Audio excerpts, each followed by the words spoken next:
Esse fim da Guerra do Paraguai, ele traz muitas consequências. Consequências essas que vão começar a desenhar a crise política que vai derrubar o Império.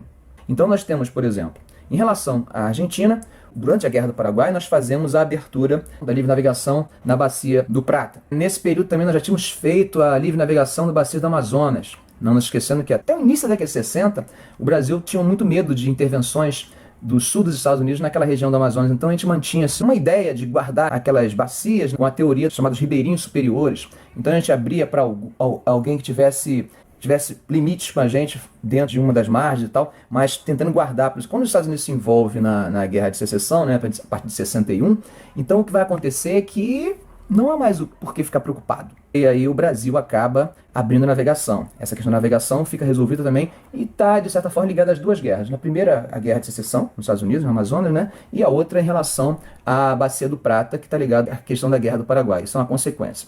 A crise financeira. É uma crise financeira muito grande que o Brasil acaba se envolvendo por causa desse endividamento relacionado à guerra. Terceiro ponto. Boa parte das tropas que participaram da guerra são tropas formadas por negros escravos. Né? Você tinha a convocação e muitos dos proprietários eles preferiam enviar seus escravos do que ir à guerra. Eram chamados voluntários da pátria. Na guerra, a afinidade entre a tropa e os negros, ela vai acabar criando certos laços, certas simpatias pela causa da escravidão por parte dos militares. Outro fato é o fortalecimento do exército. O papel político do exército se fortalece muito com a Guerra do Paraguai. Não é à toa que nós falamos agora da queda do gabinete de Zacarias. Né? Isso não seria possível em outros tempos, mas agora com a guerra você tem esse fortalecimento. Uma outra coisa que a gente pode pensar também em relação à guerra. A relação com a Argentina volta a ser uma relação não muito amigável. Tanto que depois da guerra, o Brasil mantém tropas no Paraguai por cerca de 6 anos, tentando evitar que a Argentina dominasse parte do território paraguaio. Aí criaremos questões de fronteira que só mais tarde nós iríamos resolver, chegando até 1896, quando a gente tenta resolver a questão com a Argentina, com a intermediação do presidente americano. Mas agora pensando em questões internas, voltando nas questões internas, a Guerra do Paraguai também essa crise dos liberais que saem do poder com a queda do gabinete de Zacarias e agora eles têm quase que uma década fora do poder. Bom, nós já havíamos falado há umas 2 aulas anteriores que o grande lance de estar no poder era uma questão de beneficiar um grupo específico. Por isso o revezamento, Dom Pedro percebe que era legal. Só que no momento em que você tem praticamente 10 anos fora do poder, como é que esses liberais vão viver? Grande parte desses caras, eles eram formados em direito, tá? Eram juristas.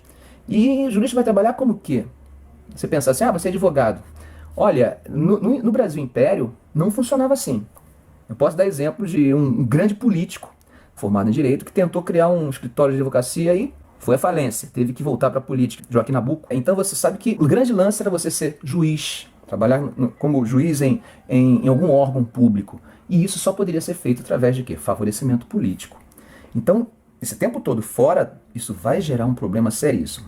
E aí nós temos várias questões que são levantadas nesse início da década de 70, inclusive questões que são colocadas por esse grupo de jovens, dessa geração de 70, chamada geração de 70, que é uma espécie de desempregado, desempregado, são filhos da elite, mas são desempregados. E aí começam a fazer movimentos, era um bando de ideias novas que surgiam. E aí surgem várias críticas. Essas críticas vão se manifestar através do movimento republicano. Não é à toa que no início da década de 70 aí nós temos o Manifesto Republicano. Você vai ter questão abolicionista, que é muito importante. Tá? E como reflexo desse fortalecimento do exército, o que acontece? O exército se fortalecer não quer mais voltar aos quartéis, quer continuar fazendo parte da política.